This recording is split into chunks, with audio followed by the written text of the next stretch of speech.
So I just want to say really quick, if I can give my own preface.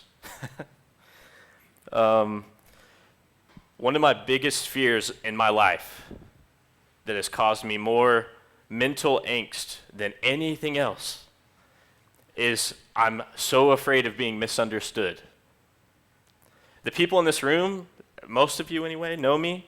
You trust me. If you don't, I pray that you do for just a few weeks. Hear me out. Let me give it to you. I promise I'm going to put a nice bow on it. So we're going to be talking about worship, obviously. And the key here is rethinking worship, not revamping, right? Rethinking worship. So I thought that I would start by looking at a few popular authors to see kind of what they say, because I feel like it's really representative of the way that I have thought about it, the way that I hear people talk about it. And so I'll start with the first quote from, there's a quote, the first quote. Yep, this is from John MacArthur. God rest his soul, passed just recently. He says, "We go to church to worship God. That is why we as Christians gather together." Okay? Get an amen, right? Next quote. "Worship is the most important activity of a local church family. Ministry must flow out of worship, otherwise it becomes busy activity without power and without heart." I have a second one from Warren Wiersbe, another one from him. By the way, I'm not picking on him. Warren Wiersbe, he was a really good card magician. Did you guys know that? He wrote all these Bible commentaries, and he's like one of the best sleight-of-hand card magicians in the Chicago area. I have massive respect for him. All right, so he says, some people go to church. I added the some people. The quote originally just said they. Some people go to church to get their needs met instead of going to church to worship the God who is greater than any need. I think that I have one more. Is that right, Bella? One more quote? Yep. "Worship and service are interchangeable terms." This is the one I'm probably going to have the most critiques for whenever we're all said and done. "Indeed, we ourselves say both that we are going into the house of God to worship God and that we are going to a service in the house of God." So what I'm going to be proposing over the next few weeks is not that these quotes are wrong, but I want to actually sharpen and strengthen them. Okay? I'm going to start by just stating my goals outright. Our first goal in this study is we're going to actually define the biblical terms for the word worship. Okay? Every time we see the English word worship in our Bible, what are the terms underneath them in Hebrew and Greek? Next, we're going to look at the 15 passages in the New Testament that describe New Testament church gatherings. The New Testament, we think of it as like huge, just this huge collection of books. Only like 15 talk about what they actually did or thought they were doing when they gathered together. We're going to look at that and how that relates to the words for worship. I'm going to make a statement that right now is going to shock you to your core. Give me time. In those 15 passages, the words for worship are not present. When the New Testament church gathered, they had different expectations whenever they arrived and gathered together. Don't worry, we'll talk about it. If you're upset, chill, promise. Then lastly, of course, we have to reflect on the implications of our findings. Now, see, I'm talking like a would-be Bible scholar. I'm an armchair Bible scholar, theologian. I'm just a person that lives in Podunk, Louisiana, okay?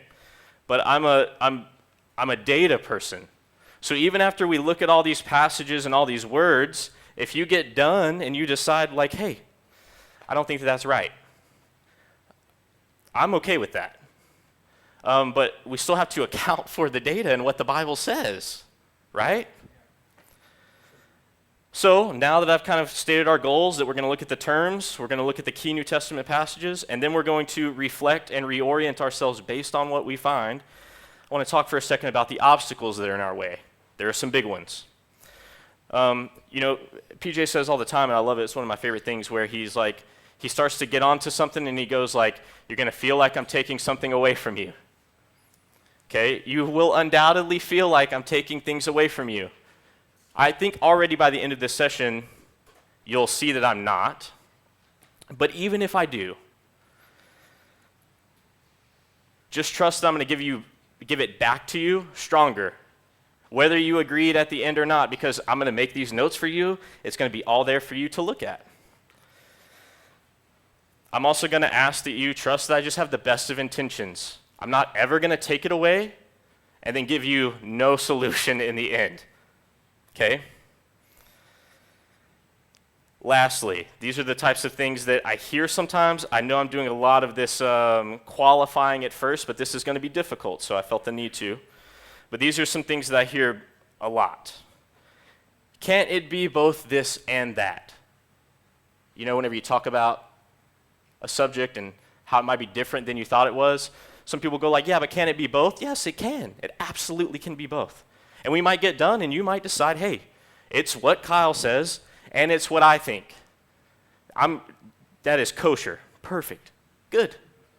Okay? But you actually can't arrive at that conclusion unless you're willing to entertain the idea that it might be one or the other. Does that make sense? Okay. So next, you might say, like, that's just semantics. He's just being overly nitpicky. These are just meaningless distinctions. And just remember that words mean things, guys. The words that we use sort of dictate our expectation of the reality that we live. Because words conjure up images, they bring up emotions. They're not in a vacuum. Lastly, you might say to yourself something like, you're making a lot out of details that just aren't important. Well, guys, if you can direct me to the part in here that's labeled important or not important, I'll check it out. Is it near maps? I haven't seen it, okay? I'm being a little cheeky, but we have to do the work. So, the first thing in our way is our own certainties, our own sureties, and our own discomfort, okay? Or the potential for discomfort. The second obstacle in our way is something called anachronism. Okay, you ever heard of that word? Somebody being anachronistic. That's where you take something that applies today, in our time, and in our context, and then you sort of retroject it, you put it back in time into a place it doesn't belong. Okay, the reason why anachronism is so dangerous is because we kind of smuggle in our own preconceptions and assumptions. Okay, it ends up happening just naturally because we don't know any other context than the one we live in. So we have to at least make ourselves aware that there's that potential. Okay? So I have a really great example of an anachronism. Okay? Because, I'll explain why. Can you put up my Jesus picture? Not that one. Oh, that was the big reveal. It's all right, though. No, it's okay. Is that the only one? Okay, well, I had a picture of white Western Jesus on there with the pink sash, right? And like the huge pronounced dimple in his chin and like the beard and the long like light blonde hair. And like I remember seeing those pictures as a kid in Sunday school and like thank God for Sunday school because it got me where I am. But this is Yeshua Minatzaret, as he would say in his Aramaic of the first century, the Jew with olive skin and short hair, as every man in the Greco-Roman world would have had, who plied his father's trade, and who was a Jew that practiced Judaism, right? So it's not that, you know, whenever we say in Jesus' name, God is now up there going, blah, blah, blah, blah, blah, he didn't use the right name. No. Unfortunately, there are some people in the Hebrew roots and Messianic movement who think that way. But the reason why I'm so insistent about using the name Yeshua is because it grounds him into his context.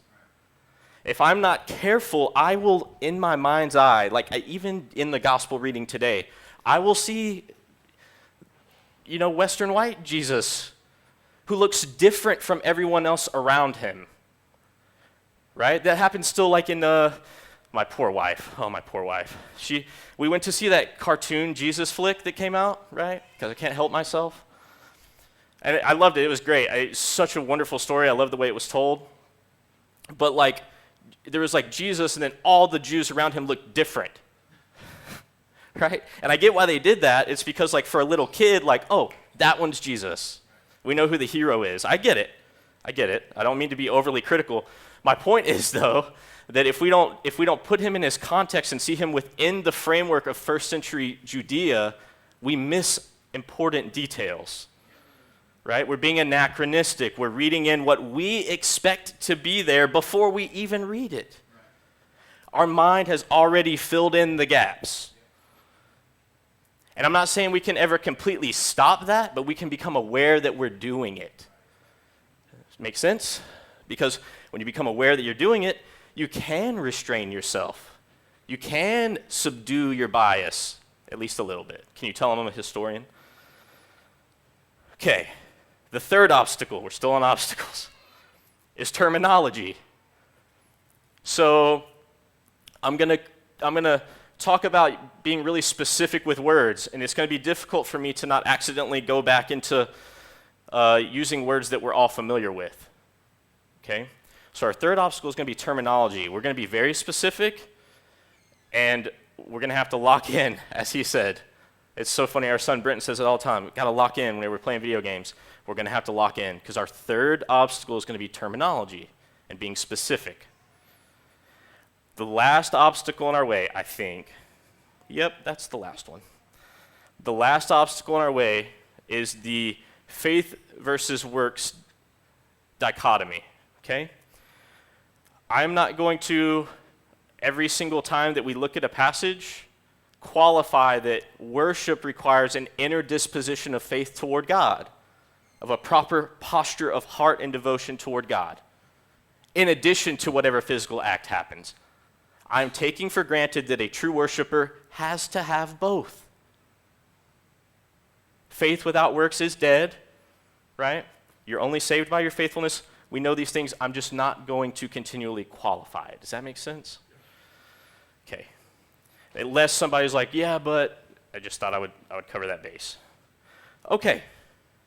Is everybody still okay? We haven't even gotten to the contents. You're like, I don't really know if I'm okay, actually.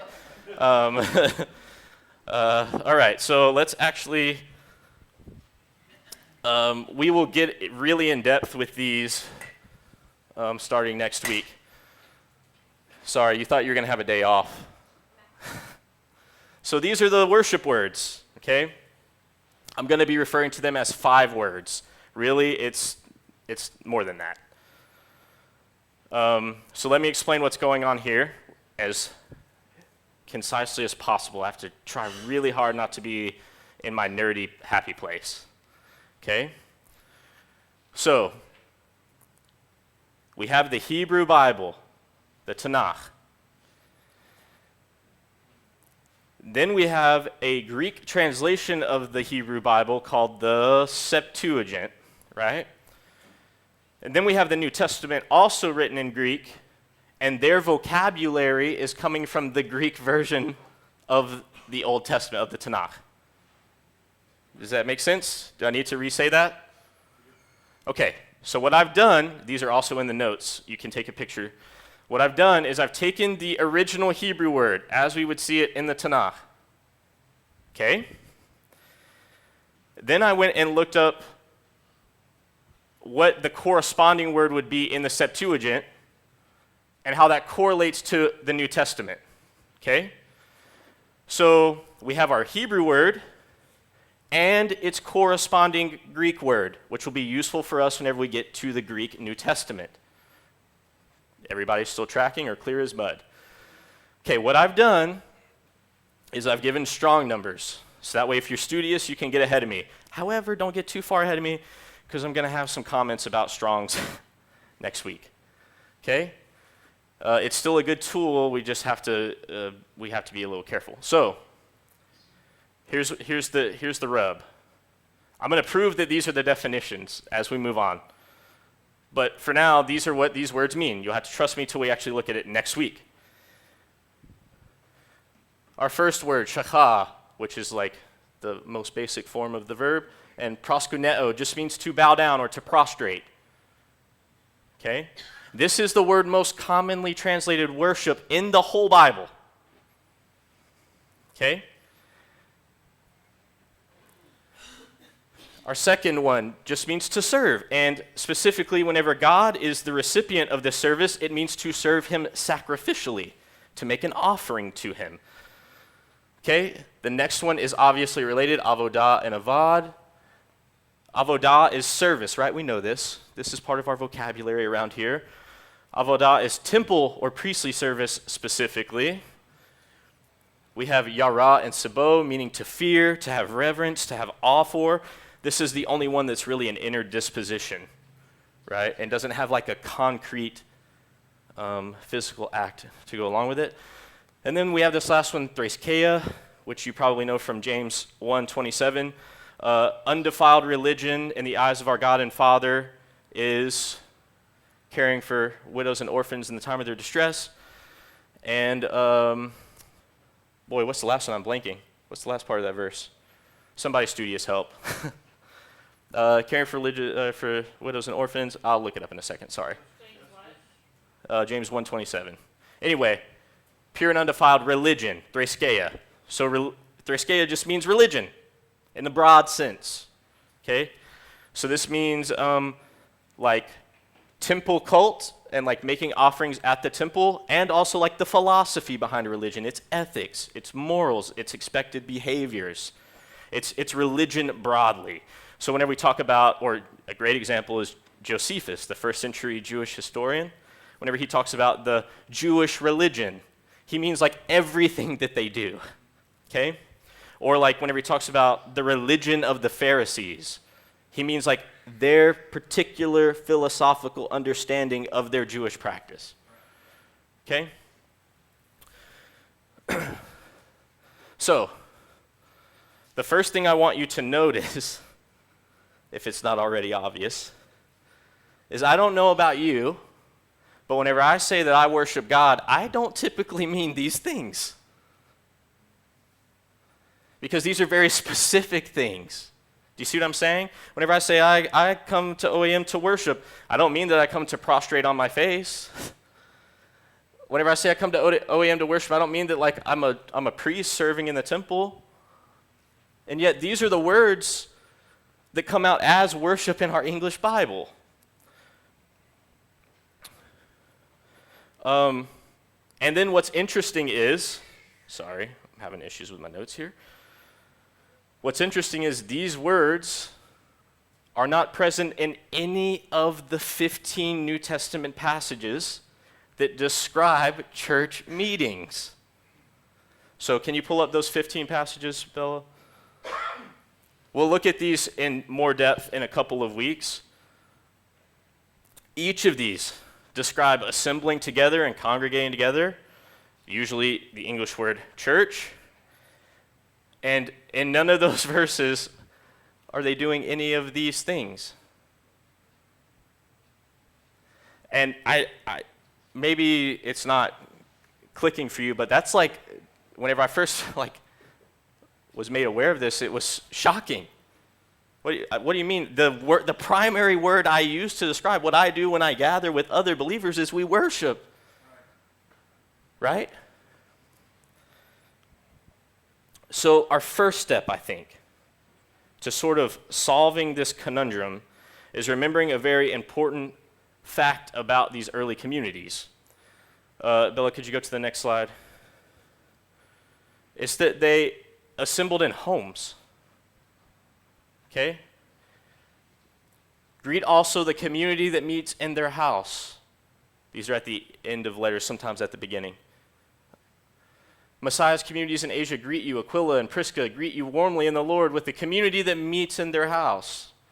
Greet the brothers and sisters in Laodicea, and as well as Nympha and the community that meets in her house. To Aphia, our sister, to Archippus, our fellow soldier, and to the community that meets in your house, talking to Philemon directly.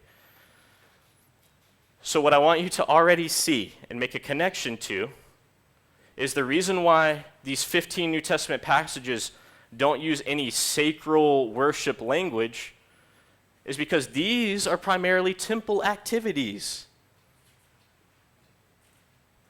Okay? And whenever they gathered together, they were in a home. There's no altar. There's no bema, no high place. There's not a band, right? Therefore, whatever they were doing had to fit within the context of a house, being together in a home. So, now that I've introduced the parts that are going to be tricky for us, let me prop us all back up a little bit. I know what you're thinking, especially based on that last bit that I said. I can worship anywhere, right? In a house, a cathedral, the living room, at the sewing machine, on the lawnmower, in the car. Yes, you're right. I agree with you. Okay? What I want you to see, though, is that terminology and anachronism are obstacles in our way to understanding what the Bible says. Okay? You can give thanks to God. You can express your devotion to God. You can honor Him with your voice and your actions anytime, anywhere. Absolutely, you can do that. However, if we take the terms we use for worship and we put them onto the New Testament or onto the Bible in general, we might be doing ourselves a disservice. Let me talk about what I mean. Bill, I have some words here. Let me see. Yep, right there. Perfect. This should make you feel better, I hope. These are some of the things that we mean when we say we worship today. I'm talking about today, right now. These are some of the things we mean. Particularly whenever we gather, we sing, right? We did that today. We praise, we honor God, we extol Him, we exalt Him, we give Him thanks. Or maybe sometimes whenever we say, hey, I'm going to go on Shabbat and worship God, we just mean that He's going to be the sole object of our focus and our attention. Yeah? In our personal lives, we mean that we love God, right? We're devoted to Him. We're obedient to Him. We're repentant. We're constantly examining our lives. We're prayerful and we're faithful and we're committed and we're consistent and we're observant and we're studious even. Or we might mean it in more of a sense of like identity and belonging, right? I worship with you guys. Or I might say I worship at OAM or First Baptist Church or New Life Baptist Church over there or the First United Pentecostal Church. So worship can also be a word of belonging, of affiliation. It's my opinion that whenever we say that we worship today, this is really what we mean. Yeah? Would you disagree? But what I want you to see is the difference between what we mean when we use the word today versus what they meant when they used the word. Do you see how that's kind of different? So,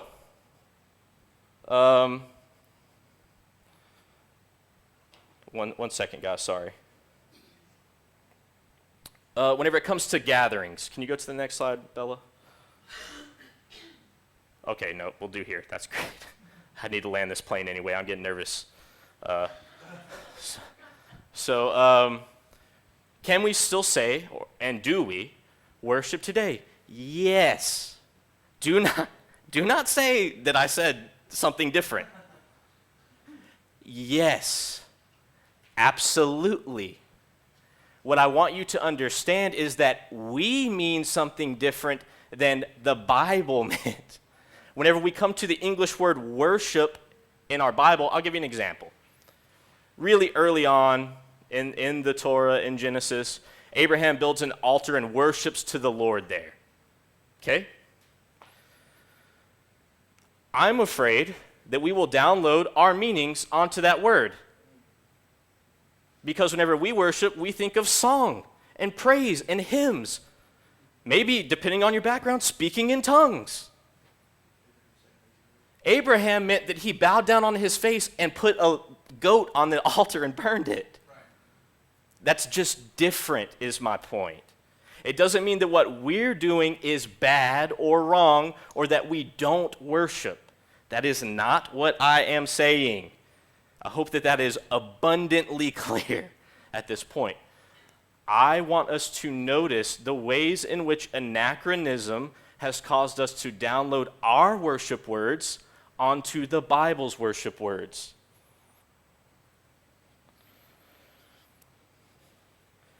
All right, so clear as mud, right? Here's the plan next week. We're going to start to look at these words. Now, like in the case of this first one, like it's probably used over 100 times. I'll have to look exactly at the number. We don't have time for that, obviously. I'm going to look at examples that are going to show you that it just means to bow down or prostrate, and as we'll do for all of the other ones as well. So next week, we'll actually start looking at the words. You're going to have to lock in, guys. I'm sorry. We can't avoid it. We have to do the word stuff, okay? So after we do the word stuff, we're going to go and look at those New Testament passages. We're going to look at the language that is used for them, okay? And we're going to notice that these are absent, and we're going to come to some conclusions. There was a lot of C's in that phrase. We're going to come to some conclusions about why that may be. And maybe that same week, I don't know that we're still talking about the timeline. We'll talk about what that maybe means for us, okay?